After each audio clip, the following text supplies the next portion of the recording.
स्वागत। आज हम देख रहे हैं हिमाचल प्रदेश को, मतलब इन सोर्सेस के जरिए एक गहरी नजर डालेंगे। हाँ बिल्कुल।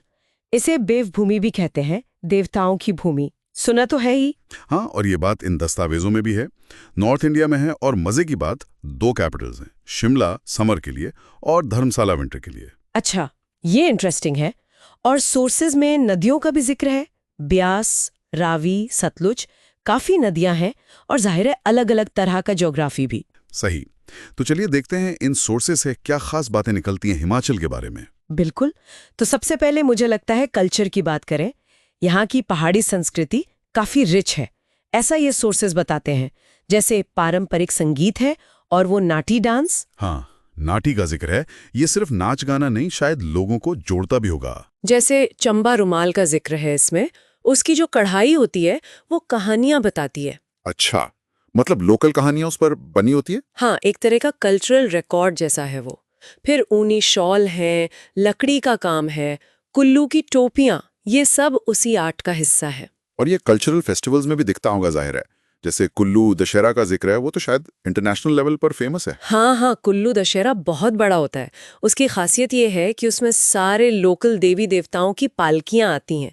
मतलब सिर्फ रामलीला नहीं, एक तरह का देवताओं का मिलन होता है। वाह। और भी त्योहारों का जिक्र है शायद। हाँ, जैसे तिब्बती न्यू ईयर, लोसर, मंडी की शिवरात्रि का भी जिक्र है जो काफी शाही अंदाज में मनाई जाती है। और चंबा का मिंजर मेला, मतलब फेस्टिवल्स की कमी नहीं। सही। और एक और बात, लाहौल स्पीति और धर्मशाला में बौद्ध धर्म का काफी प्रभाव दिखता है।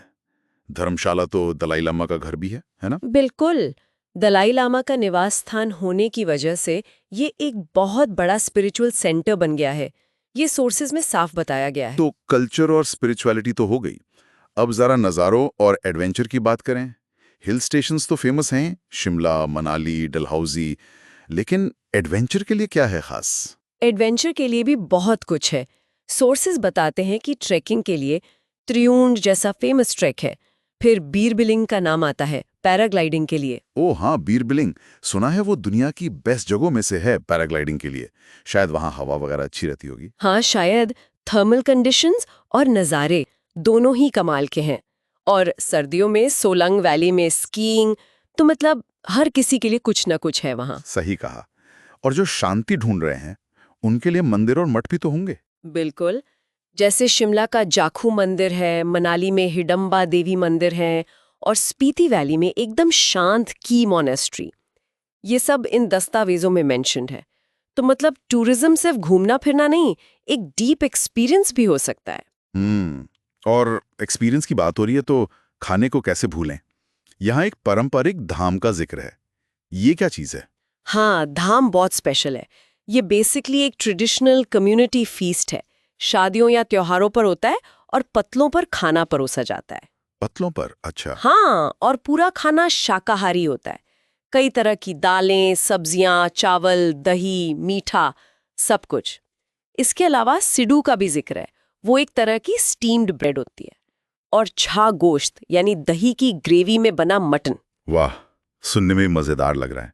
अच्छा, अब जरा इकोनॉमी की बात करें। सोर्सेज इशारा करते हैं कि एग्रीकल्चर और हॉर्टिकल्चर, मतलब सेब सेब बहुत इंपॉर्टेंट है वहां के लिए। हाँ बिल्कुल। सेब तो हिमाचल की पहचान बन गए हैं। इसके अलावा टूरिज्म और हाइड्रो इलेक्ट्रिक प्रोजेक्ट्स भी काफी अहम हैं इकोनॉमी के लिए। और एक इंटरेस्टिंग फैक्ट ये भी है कि इसे इंडिया के सबसे कम करप्ट राज्यों में गिना जाता है। और ये देश का दूसरा ओपन डेफिकेशन फ्री स्टेट भी बना था। हाँ, ये दोनों बातें मेंशन हैं। और एक और बहुत ही अनोखी बात है मलाना गांव के बारे में। मलाना क्या खास है उसमें? सोर्सेस के हिसाब से इसे एशिया का सबसे पुराना लोकतंत्र माना जाता है। सच में? सबसे पुराना लोकतंत्र? हाँ, उनकी अपनी सदियों पुरानी पंचायत जैसी व्यवस्था है जो आज भी काफी हद तक इंडिपेंडेंट तरीके से काम करती है। ये वाकई हैरान करने वाली बात है। तो इन सब सोर्सेज को अगर हम एक साथ देखें तो यही समझ आता है कि हिमाचल प्रदेश सिर्फ खूबसूरत पहाड़ और वादियां नहीं है।